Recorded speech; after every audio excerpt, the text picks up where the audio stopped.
For those cases that are substantiated, a small portion are removed to foster care.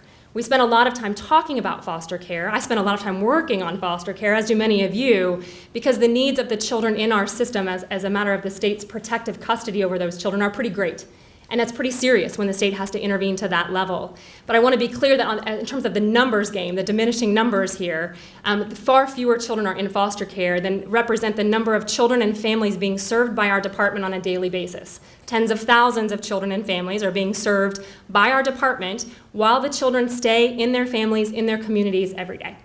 And this department's providing supports and services to fortify that family, to make sure that that family is strong and functioning. Let's talk first about the Child Protective Services side. Generally speaking, right, as you might have sort of picked this up as we went through that flow chart, but we generally have the Child Protective Services side of the work, and we have the foster care program side of the work. CPS, Child Protective Services, is really all about the receipt of those reports, the investigation or triaging of those reports, and protecting the safety of children, right? And then for some of those children, as we saw, will have to come into the foster care program because they can't remain safely at home. We're just going to focus on the first side of that equation for a minute. Real simplified breakdown of what it looks like to have an accepted intake. Again, child abuse is reported to the department, and again, we can refer to family support or refer for an investigation, full investigation, and those investigations then either become substantiated or unsubstantiated. As a small footnote here, of course, there's also the category of screen-outs, which I haven't put up here because this is just for the accepted intakes, but as we mentioned, some calls don't warrant any response from the department because they're not appropriately calls made to the department. I always laugh because we always joke about like lawyers don't do numbers, and yet I actually do a lot of data because as I think some of the opening comments said, I mean, I really think our discipline here is very much about making sure that our policies and laws reflect data and research, and that will actually help us cut through some of the rhetoric that happens when the sensational cases are reported and to laser in on exactly what are the refinements needed to really get us to the next level in terms of the outcomes for children and families. I also know that this probably isn't that readable for all of you, but let me walk you through it, because it does span a huge time span. This chart represents Child Protective Services dynamics, as you can see, each quarter from January 2000 to the most recent quarter of September 2013. A couple of things to note. One, you can observe trends over time, right, as you watch that top trend line move up and down. Important for everyone to appreciate is we don't know what the magic number is here. We don't know how many children should be reported to the department. Right? Again, the department is just responsive to the calls that come in. There's a huge burden on the community itself to make sure we're alerting, we're able to identify, detect, and alert the authorities when child abuse is happening. So that's sort of out there, a big set aside for the time being. For those children that are identified to DFACS, and each of these numbers, by the way, represent children. Don't represent cases, which sometimes can include more than one child. These are children that are reported here. The color scheme. The red bars across the bottom represent substantiated investigations. So those cases, again, report comes in, DFACS does their full-blown investigation, confirms that abuse or neglect has occurred. The yellow line represents the same thing, deployment of all of these resources, doing that full investigation, but no victim has been identified. We did not, in fact, find credible evidence of abuse or neglect, unsubstantiated investigations. And this, by the way, that color, yellow, the color here, but that set of unsubstantiated investigations is actually, for those of us who do work in this field, something that gives us some pause. This is about have we calibrated our system right? Because just doing an investigation on a family with all of the exposure that I sort of suggested to you makes families more vulnerable, right? And when we go in and we have sort of a false positive, is that right? We go in and we think we're going to find something and we don't, but we've exposed that family. We've now told the neighbor this family might be causing harm to their children. We've notified teachers and others. On the one hand, that increases the detection should there be increased risk. On the other, that increases the scrutiny on a family that may actually not really warrant it.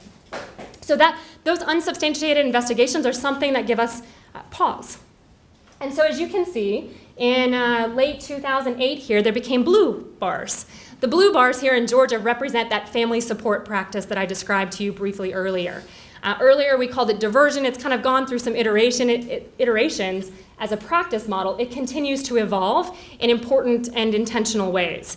But you can see that and Georgia is not unique in having that as a practice.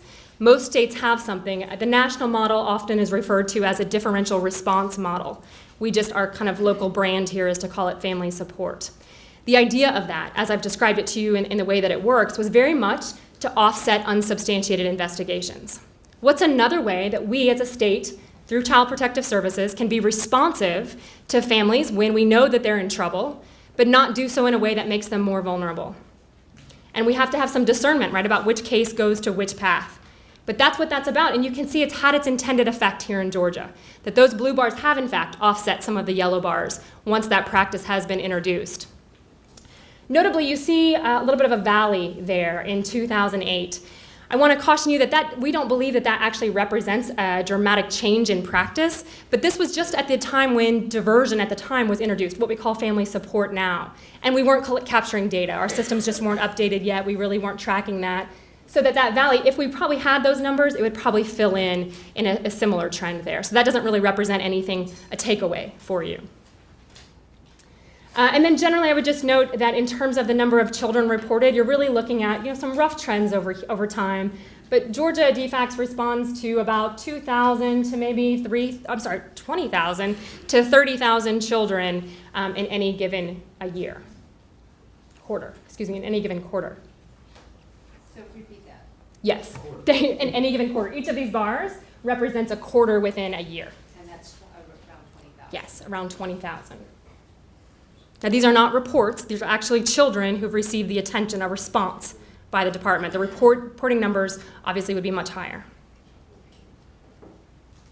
So we've got that practice. We've got these practices of investigation and family support. We have these interventions on the safety side of our equation. How do we know if we're doing it right? How do we know when we have an Imani Moss or an Eric Forbes what went wrong or what went right and how that is or is not representative of the work more globally? We actually have those measures. And so I want to talk you through it a little bit here. So we're back to our regular flow chart. And when we have dispositions of reports to either family support or to the investigation track, the way that we know whether we've been effective or not is to measure whether a new report comes in on that same child. That should make sense, right? So if a child has been brought to our attention as in need and the department has taken action to respond, then we hope that that's the last time that child comes to the attention of the department. That would mean that we were successful and effective. If that child gets re-reported, there's a new report made on that child, then we didn't calibrate our intervention just right. That's the theory. That's the idea behind these measures. Something I think that makes sense. So is there a subsequent report made regardless of which path the child is assigned to? More data here. And let me take you through these a little bit. So one, the easiest place to start is the red line. It was flatlined there until 2007 because that red line represents that family support practice, which is a relatively new and emerging practice for Georgia. So of course we didn't have data, it wasn't around until 2008. The blue line represents unsubstantiated reports. The red line represents substantiated reports. I'm sorry, yes, black line, thank you, Stephanie. I need you to keep on top of me here. The black line represents substantiated reports.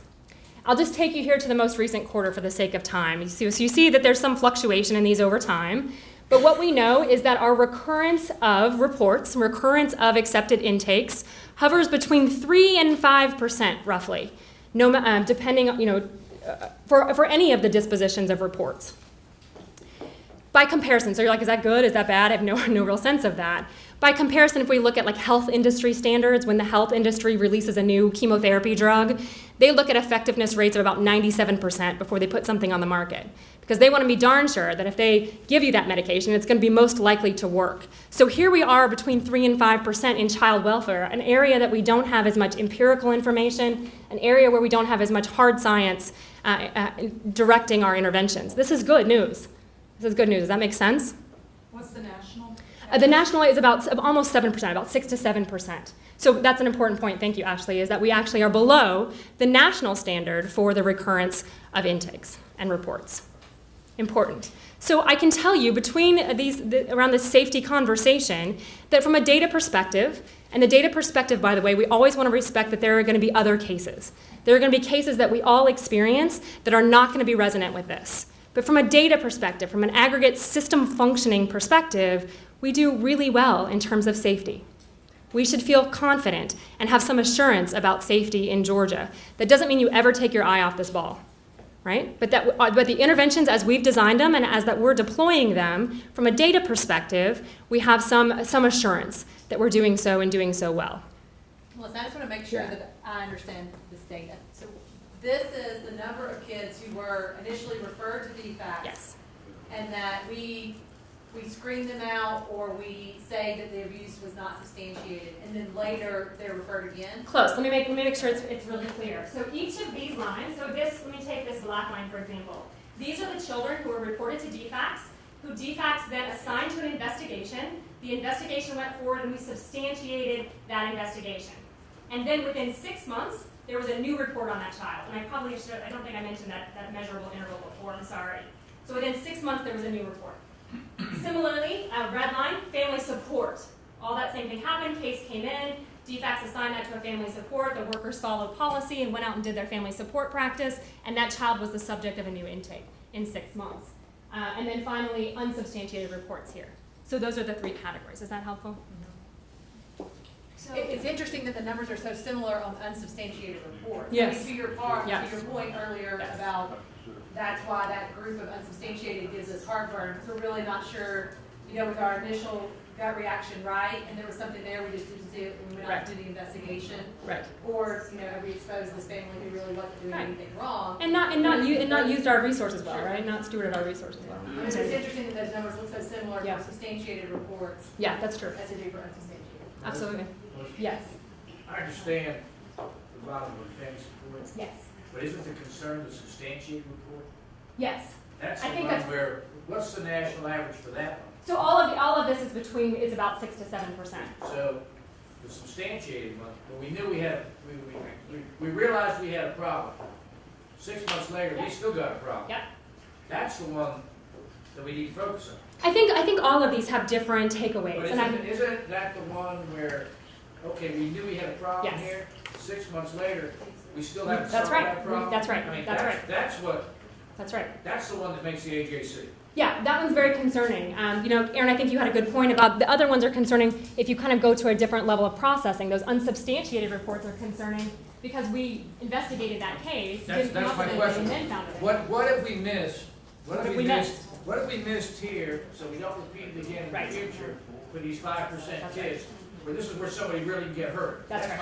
I call the really get hurt category. That's right. That's right. I think that's right. A couple of things, just to put it in broader context. I think that's absolutely right. There are reasons, you're discerning the right reasons to be concerned.